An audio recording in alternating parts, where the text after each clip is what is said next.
in Georgia, our homes, we will continue to stand for legal immigration and against illegal immigration. With the leadership of Governor Kemp, Lieutenant Governor Jones, the members of the Senate and the House, we will continue, and I may add the First Lady of this state as well, we will continue working to stand with our law enforcement to strengthen public safety and keep our families and communities in this state safe. You know, we've been blessed in so many ways. We want to ask that God continue to bless and keep safe our law enforcement officers and continue to bless this great state of Georgia. Now, it's my great pleasure and honor to introduce the Lieutenant Governor of this state, Burt Jones, who we stood shoulder to shoulder, ensuring that our citizens are kept safe by the acts that I just referenced, and those that will be signed today. Governor Jones is a great partner in the General Assembly as Lieutenant Governor of this state. He's a man that's proven in the trenches of ensuring that Georgia continues to be this best place in the nation in which to live and work. So I'm so proud to work with him on a daily basis and have great confidence in him and great friendship with him. So I'm very proud now to introduce you to you, Lieutenant Governor of the state, Burt Jones.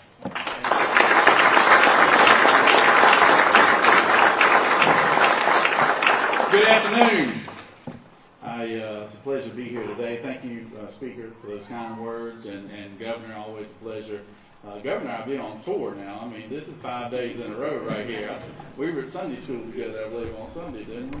But it is a real pleasure to work with these guys here, and because they have what I like to say, that we all have a very similar mindset on the direction of the state and how it moving forward, how it will continue to prosper. As you travel around the state, you run into so many people. I was talking to a couple of officers from Clayton County earlier. One was from New York, and another one was from Illinois, I think. And as you go around the state, you meet people all the time. It's hard to find somebody born and raised in Georgia nowadays. But one thing I asked them, I said, "What brought you to Georgia?" And they said, "Economic opportunity, educational opportunity," and they didn't feel safe where they were leaving, and they feel safe here in Georgia, or where they're living here in Georgia. And then really, in truth, that's something that we have been focused on this past legislative session. Our main things were trying to continue to make Georgia an economic beacon, as well as improving our educational systems and improving our access to health care, and then public safety. And those four things right there help drive the economy better than anything else. And that's why I was proud of the work that we did in the legislature this past year, because we touched every one of those issues, and I think we passed meaningful legislation.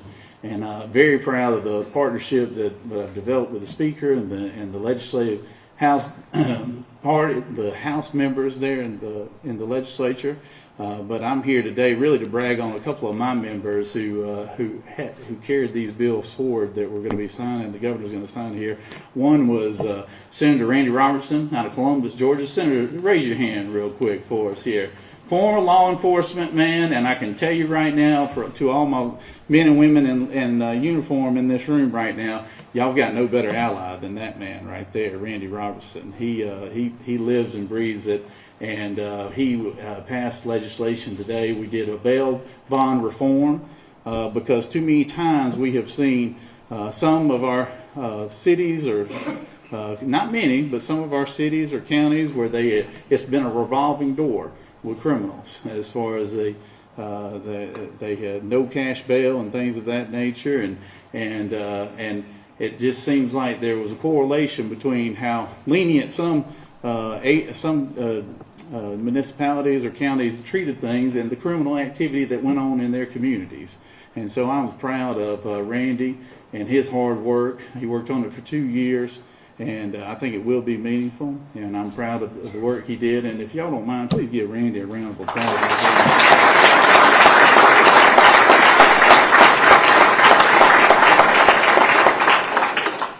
Another Senator Clint Dixon, who's here today from Gwinnett County. Clint, this is something that ended up, he and I became, learned about the swatting epidemic, I guess, or the swatting issue that's going on around the state, around the country, really, because when he started talking about it, I just happened to be at a press conference with him, and lo and behold, he and I start getting phone calls from somebody who was making threats on either the safety of my family or my businesses. I literally had 3 different swatting calls, and I know Clint had 4 or 5 different times that it happened to him.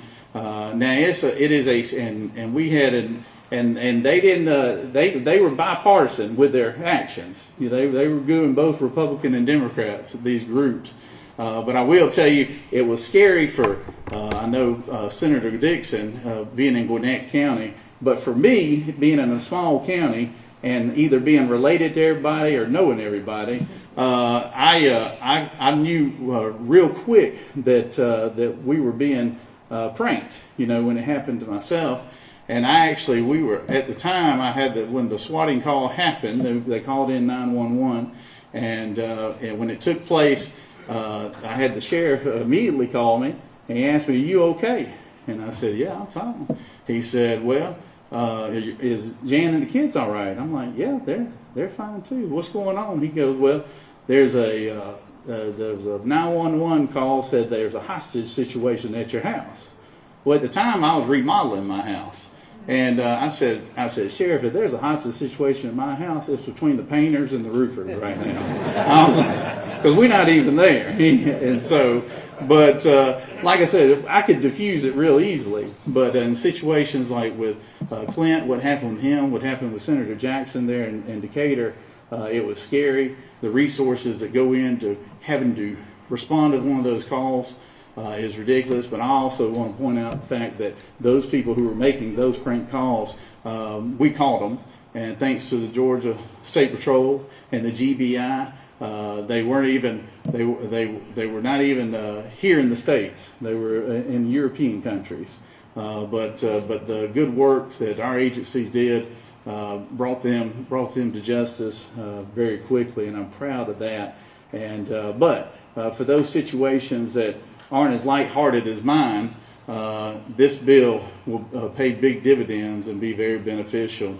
And I can't stress enough how just having guys like the Speaker and Governor Kemp to negotiate situations like this with, it's really been a pleasure.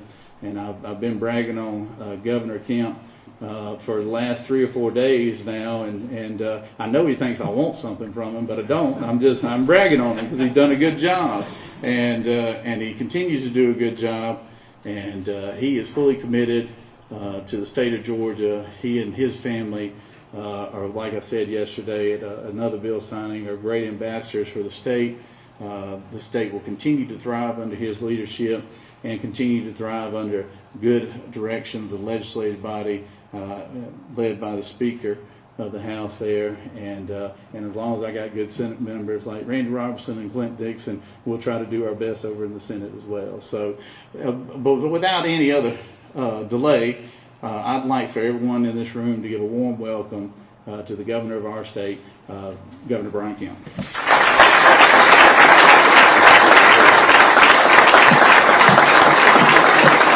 Thank y'all very much. Thank you, Lieutenant Governor Jones. And like I said yesterday, we've got a great team.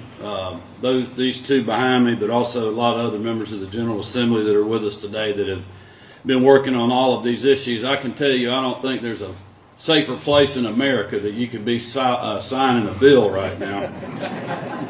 But I just, on behalf of our great First Lady, Marty Kemp, and one of our first daughters is here today, Amy Porter, we're honored to be here at Gypstick. I want to thank Director Wigington and the whole Gypstick team for hosting us today and for all they do to help train our officers around the state and at the local level and help them in the mission that we all have, and that is public safety. I also want to thank Vice Chairman Ellis Wood and the rest of the members of the Board of Public Safety for letting us hijack y'all's meeting today that we made a brief one, but we're honored to be with you all, and thank you for supporting our men and women in law enforcement. I cannot say enough about the team that we have, the Lieutenant Governor, Speaker Burns, and our Attorney General Chris Carr is with us, a big part of our public safety team. Two other great constitutional officers that were here with us today too, our Ag Commissioner Tyler Harper and our Insurance Commissioner General John King. John's a former Doraville Police Chief, and we just appreciate both of their leadership. Again, I cannot say enough about the many members. There's a lot of members of the General Assembly here with us today. If you all would just raise your hand, let us thank you for your work on all these great pieces of legislation.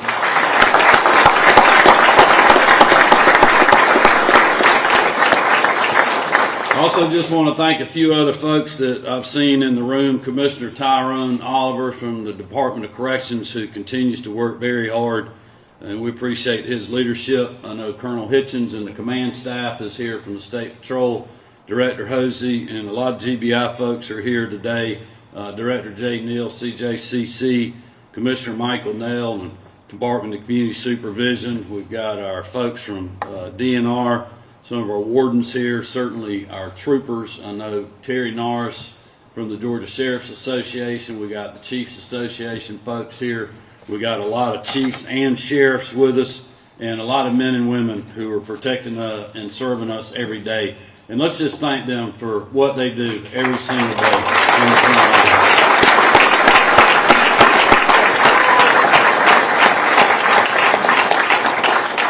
It is certainly an honor to host events such as this and see so much of our leadership stand with us, because it's a reminder that as activists called to defund law enforcement and even stage violent attacks against them, in Georgia we will continue to back the blue.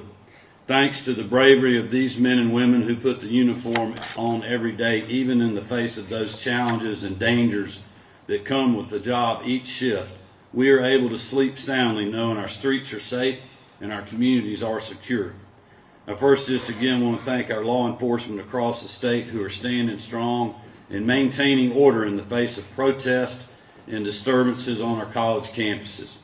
Despite what some in the media and other circles are saying, these officers are showing immense restraint in the face of agitators bent on causing disturbances, and we are grateful for their professionalism and serving in keeping our places of learning safe. Just before this ceremony, we were gathered for the annual Public Safety Memorial Ceremony, a solemn reminder that this job carries with it the highest risk, and that we owe our deepest thanks to the heroes that put themselves in harm's way so that we can live and work in peace. Our prayers remain with those families mourning that loss, and with every one of our law enforcement officers in this great state. And on behalf of the entire state of Georgia, thank you for your service. I can proudly say that in this state, that's not just talk. We take action to support law enforcement and to promote public safety. This year, as the speaker mentioned, we raised pay for state law enforcement by another $3,000 for a total of $9,000 in the past 2 years. Certainly a priority of mine, but especially a priority of the members of the General Assembly. The amended budget this year also includes over $150 million for our Department of Corrections to invest in facility maintenance and upgrades, recruitment and retention initiatives, and safety, security, and technology initiatives. We continue to lead the nation in the fight against human trafficking, thanks to the leadership of the greatest First Lady in the country, Marty Kemp.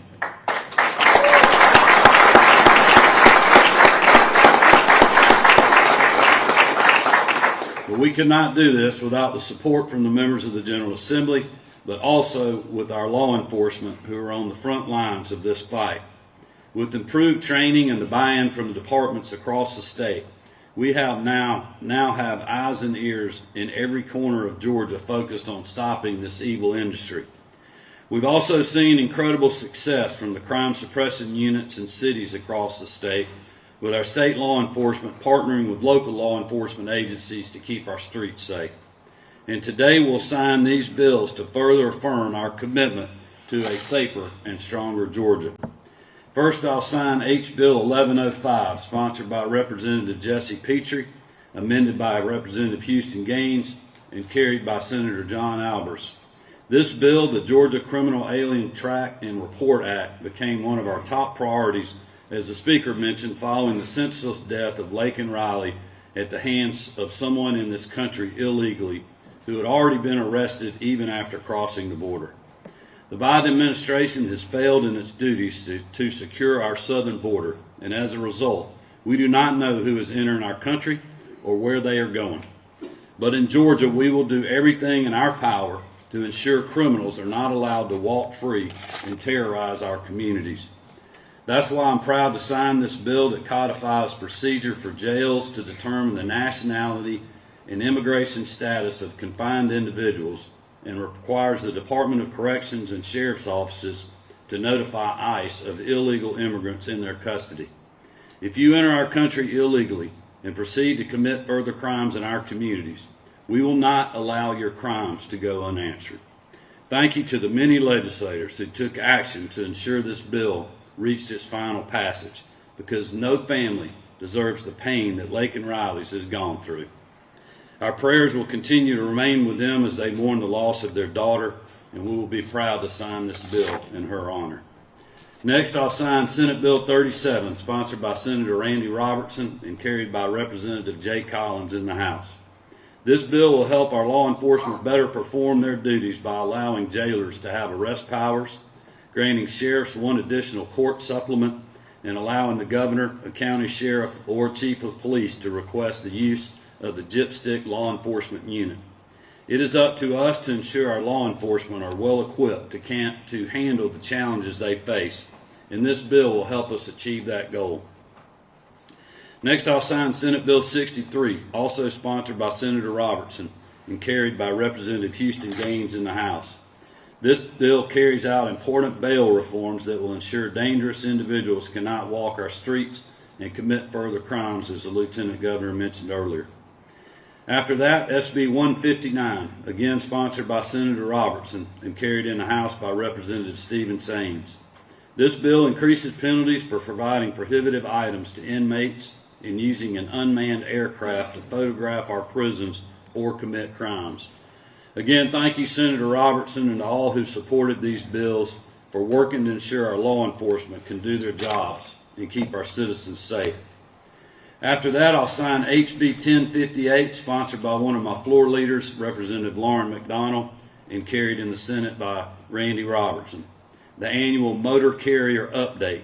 This bill, which is from the Department of Public Safety, is to support their continued success. Next, I'll sign House Bill 1193, again sponsored by Representative McDonald and carried by Senator Robertson. This bill, again brought by our team at the Department of Public Safety, standardizes the use of flashing or revolving amber lights across the code, further helping our elite law enforcement perform at the highest level.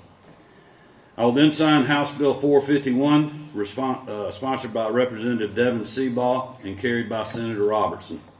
With an already demanding job and faced with challenging times in recent years, the strain on first responders' mental health is at an all-time high. We have made it one of our top priorities to get all Georgians struggling the help they need, and that certainly includes our heroes on the front lines of helping others.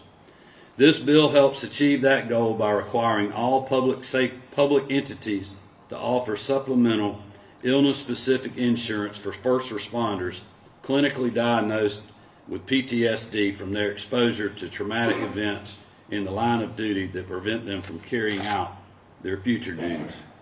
For the people who gave so much of themselves to ensure our well-being, we owe them that same amount of support when they are in need. Next, I'll sign Senate Bill 421, sponsored by Senator Clint Dixon and carried in the House by Representative Matt Reeves. This bipartisan bill creates the offense of and increases penalties for drive-by shootings. It also increases penalties for transmitting false alarms, ensuring swatting incidents like so many members of both parties have experienced recently are dealt with properly, as the Lieutenant Governor mentioned earlier. This dangerous practice will not be allowed to stand, and there is nothing humorous about purposely putting families enjoying time together in danger. I am proud of the united effort to help this legislation reach final passage, and I'll be proud to sign it. Then I'll sign Senate Bill 10, sponsored by Senator Emmanuel Jones and carried by Representative Yasmin Neal. This common sense bill creates a penalty for facilitating a drag race and increases penalties for operating a vehicle while drag racing or laying drag. These events are a danger to the people going about their regular business, and we cannot allow them to go unchecked. I'm proud of the progress we've made in shutting down this practice through efforts such as those of our state patrol, and I'll be glad to sign this legislation and further crack down on these menacing events. Finally, I'll sign another administrative priority, House Bill 130, sponsored by Floor Leader Matthew Gamble and carried by another floor leader in the Senate, Bo Hatchett. We have a critical need for law enforcement in communities across this state, and this bill will serve as an important tool in filling those positions. This legislation authorizes the Georgia Student Finance Authority to repay student loans for full-time peace officers, providing our state a key recruitment tool in keeping our communities safe.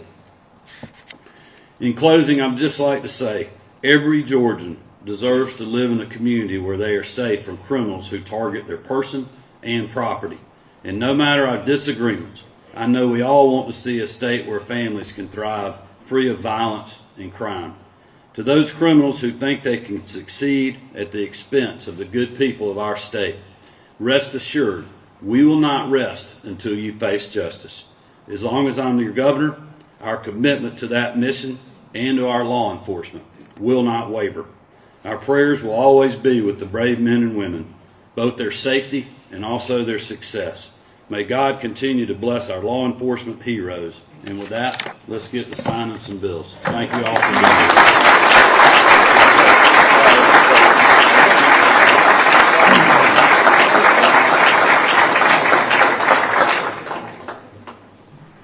First, the governor will sign House Bill 1105. For anybody who's here for that, please come up and stand behind the governor. Thanks.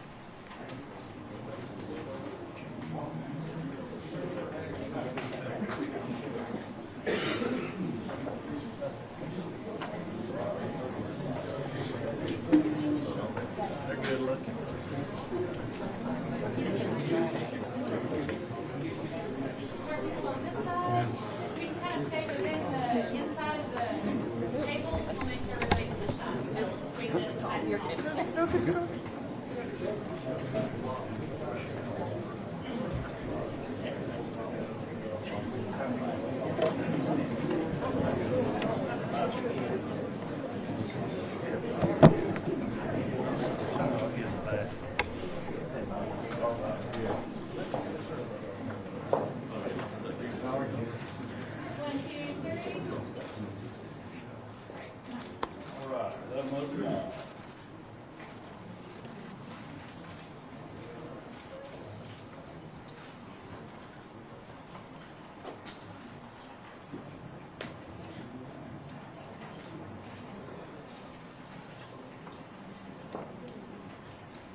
Great job. Yeah, thank you. I loved your passion with it. You know, I got. Oh, I know. That's why you were my man. Next, we have Senate Bill 37. Anybody would like to come up for that one?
All right, this is Senate Bill 63.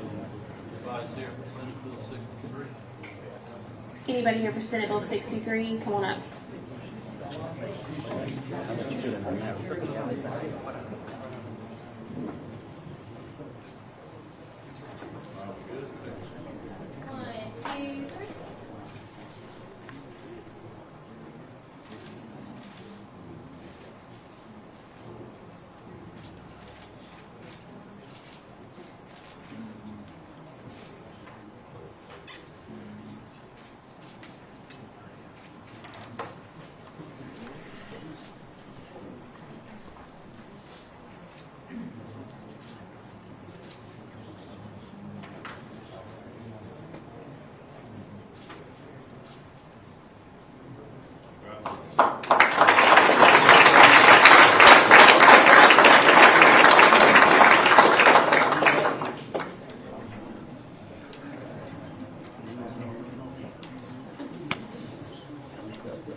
All right, Senate Bill 159.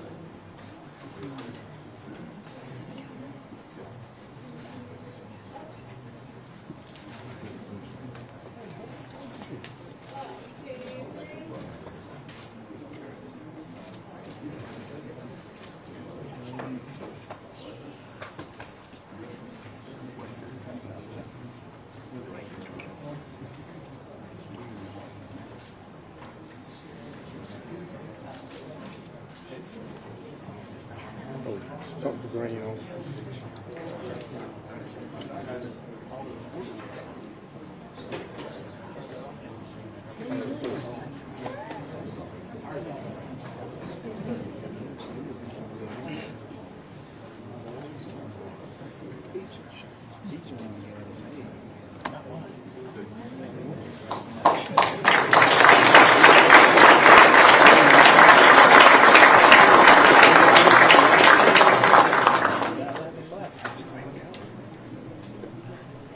All right, this is 1058, the motor carrier update.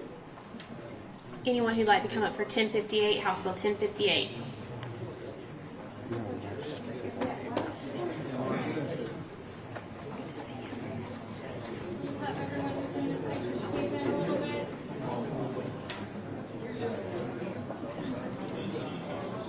All right, picture everybody.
shorts.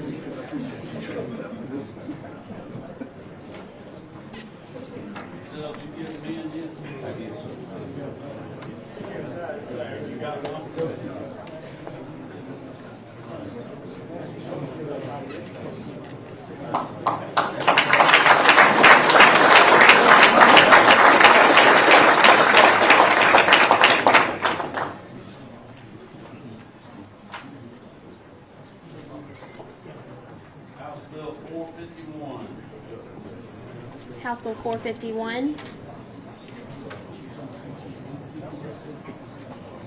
We'll need some folks on this side and we'll stop kind of squeezing. So let's have some of these folks on this side.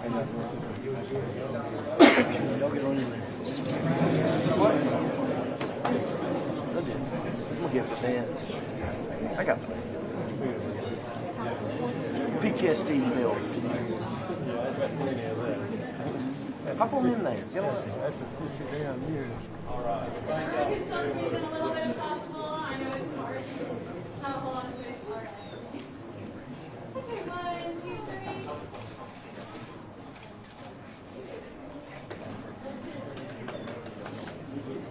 Farm is on. Yes, sir. What's your name?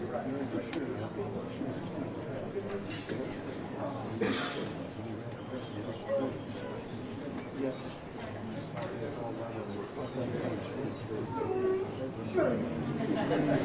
That's over Franklin County on this farm. Right outside of Stevens, right by Old East Store.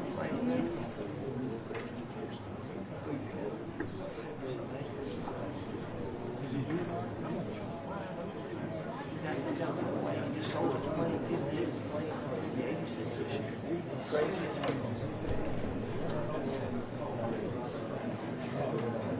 It's all over. Like the capital day one.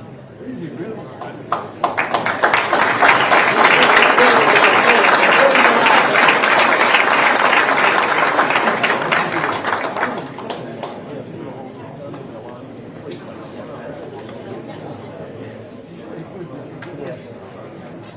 This is it.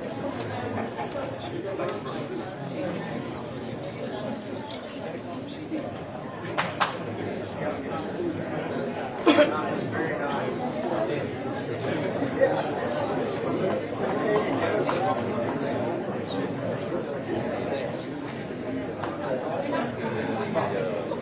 Proud of you, buddy. You work hard on that.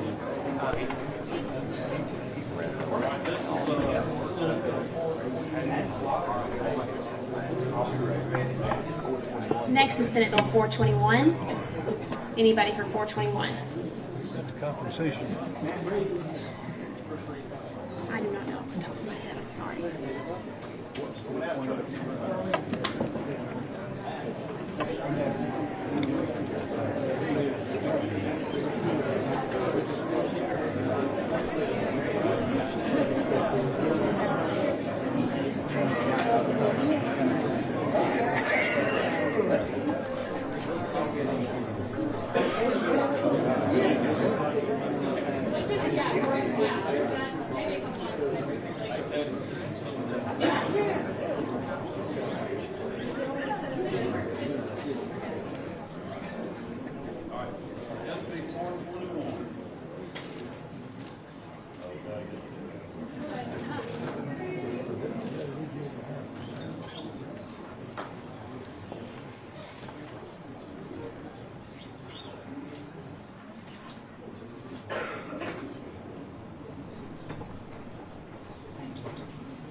Senate Bill 10, if anybody's here for Senate Bill 10.